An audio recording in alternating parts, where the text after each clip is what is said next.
judges, educators, chairperson, timekeeper, member of the audience, and of the opposition team. My name is Nyla, and I'm here today, DB, to propose the motion that governments should impose a tax on meat consumption to reduce environmental impact. Indonesians love meat, a whopping 140 pounds per person in 2023. And we keep eating more despite growing awareness that the raising of livestock for food, particularly beef, is a major contributor to climate change. With rising concern about a sector that worldwide accounts for 14.5% of global greenhouse gas emission and shows no sign of slowing, some scientists, activists, and a few world leaders are talking up a contentious option: taxes on meat. New Zealand is poised to be the first nation to implement a tax with a law that would impose levies on farms who raise beef, cattle, and sheep starting in late 2025. Denmark's Minister for Taxation has said that he is considering a tax on beef, and European Union policymakers, facing mounting pressure to address emissions from agriculture, are waiving taxes and other price mechanisms in a mix of possible solutions. If food system emissions are not reined, we cannot reach the goal of the 1.5 degrees of the Paris Agreement, said Franziska Funk, a researcher at the Potsdam Institute for Climate Impact Research in Germany and co-author of a study on meat taxes in Europe released earlier this month in the journal Nature Food.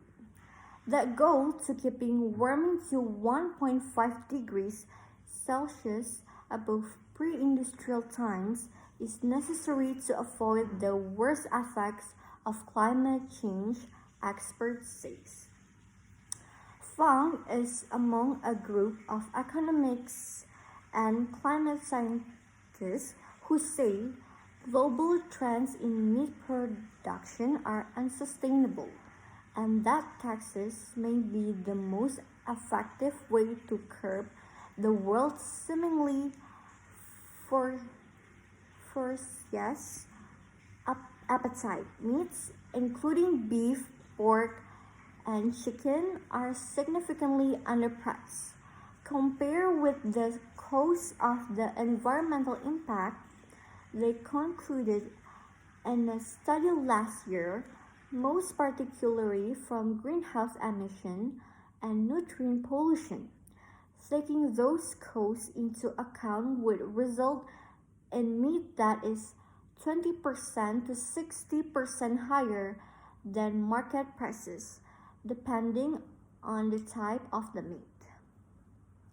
In her latest study in Nature Food, Fang finds that to ease a likely outside impact on lower-income customer, revenue from meat taxes could be used to compensate those customers.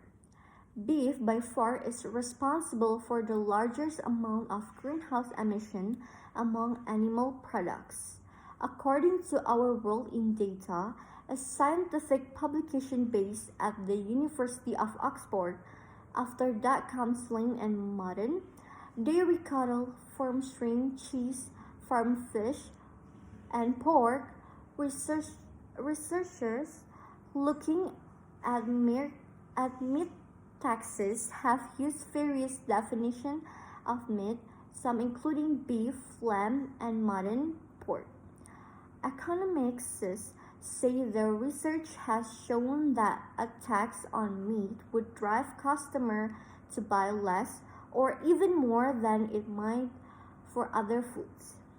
Our off Out of all kinds of food items considered together, meat is on the end that there is quite a lot of the effect, said Linus, an economist at the Technical University of Berlin who published an opinion piece in the journal PLOS Climate this month, advocating for the use of meat taxes to reduce emissions.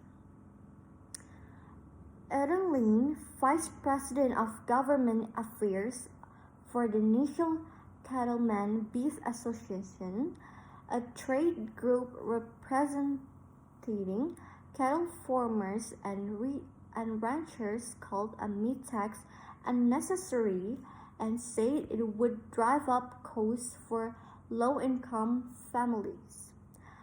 Powerful interest groups are alleged against it, he said, including livestock producers, processors, restaurant and labor groups, as well as groups that ideologically opposed to taxes or restrictions that could be deemed paternalistic. Rather than a tax, Baird says a subsidy for healthier non-meat foods might help shift customer habits. In the same way that subsidies are helping drive the market for electric vehicles and solar panels, people respond to price signals, he said. In political terms, it's usually easier to exact subsidy than taxes.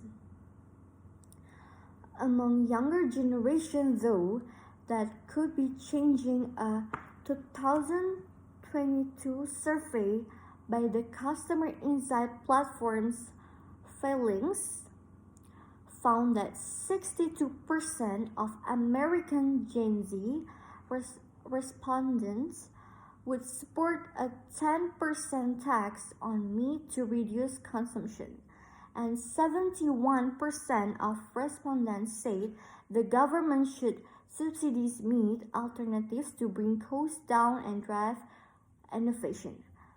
There are other steps too that can reduce emissions from livestock use as a feedstock.